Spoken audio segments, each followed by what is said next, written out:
नाशिक येथील डॉक्टर राजेंद्र कडणकर यांना 8 वर्षापूर्वी पॅरालिसिस झाला, परंतु त्यांनी आजाराला न घाबरता आणि कुठेही मागे न थांबता यशस्वीपणे या आजारातून बाहेर पडले।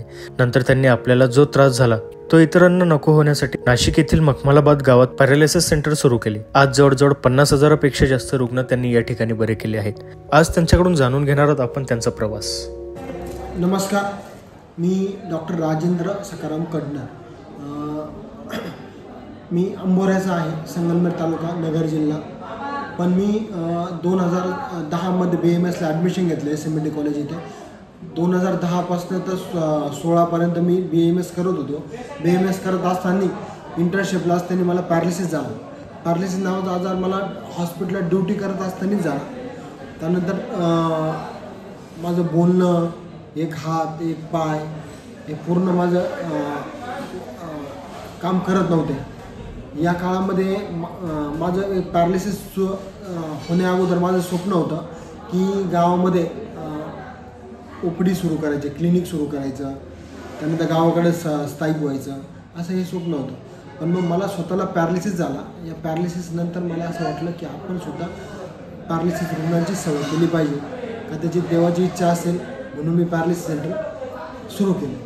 आणि 2016 मध्ये मला पॅरालिसिस झाल्यानंतर मी 6 महिन्यामध्ये रिकवर झालो, 100% रिकवर झालो। रिकवर झाल्यानंतर मी नाशिकमध्ये मखमलाबाद येथे नाशिक पॅरालिसिस सेंटर सुरू केलं। नाशिक पॅरालिसिस सेंटर हे सुमारे 30 बेडचं आहे। इथे मी ज्या काही गोष्टी फेस केल्या, समजा ॲक्युपंक्चरला वेगळ्या ठिकाणी जाणं, फिजिओथेरपीला वेगळ्या ठिकाणी जाणं, पंचकर्माला वेगळ्या ठिकाणी जाणं, हे जे काय वेगवेगळ्या ठिकाणी जाणं, त्यांनी एक तर मानसिक त्रास, वेळ, पैसा या सगळ्या गोष्टी खूप जात होत्या। या सगळ्या गोष्टींची जाणीव असल्यामुळे मला स्वतःला असं वाटलं की आपण चला नाशिक पॅरालिसिस सेंटरची स्थापना करू। अशा प्रकारे 2016 मध्ये माझे बंधुतुल्य मित्र डॉक्टर भूषण गायकवाड यांनी मला खूप सहकार्य केलं। त्यानंतर आम्ही नाशिक पॅरालिसिस सेंटर सुरू केलं। नाशिक पॅरालिसिस सेंटर हे सुरुवातीला छोटं झाड लावलं होतं, आज ते खूप मोठ्या वटवृक्षामध्ये झालं आहे। त्यानंतर नाशिक पॅरालिसिस सेंटर 2016 मध्ये सुरू केल्यानंतर हे एक निसर्गाच्या सानिध्यामध्ये सुरू केलं आहे। त्याचं कारण असं, पेशंटला मी स्वतः जे काही अनुभव घेतले, मला सुद्धा रात्री आहे की दिवस आहे ICUच्या बेडवर झोपल्यानंतर कळत नव्हतं। तेव्हा मला असं वाटलं की आपण एक निसर्गाच्या सानिध्यामध्ये असंही सेंटर केलं पाहिजे। पॅरालिसिस सेंटर सुरू केलं।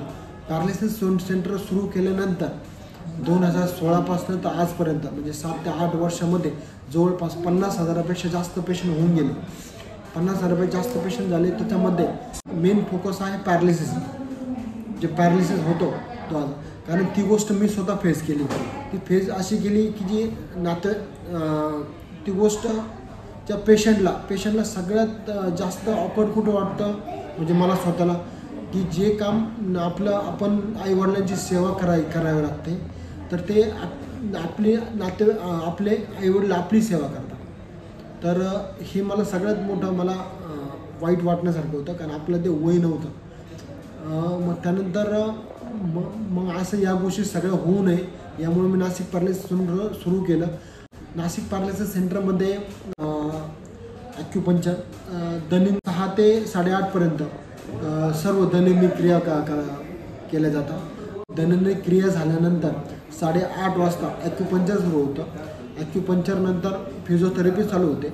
फिजिओथेरपीनंतर ॲक्युप्रेशर, त्यानंतर पंचकर्म, असं 8:30 पासून तर दुपारी 1 वाजेपर्यंत हे असं शेड्यूल असतं। 1 ते 3 आराम असतो, 3 ते संध्याकाळी 6 परत फिजिओथेरपी चालते। मला सांगताना आनंद होतो की नाशिकमध्ये असं एकमेव सेंटर आहे की जे निसर्गाच्या सानिध्यात आहे आणि सर्व ट्रीटमेंट एकाच छताखाली होता। सर्व प्रकारची कर्म केले जातात पंचकर्म।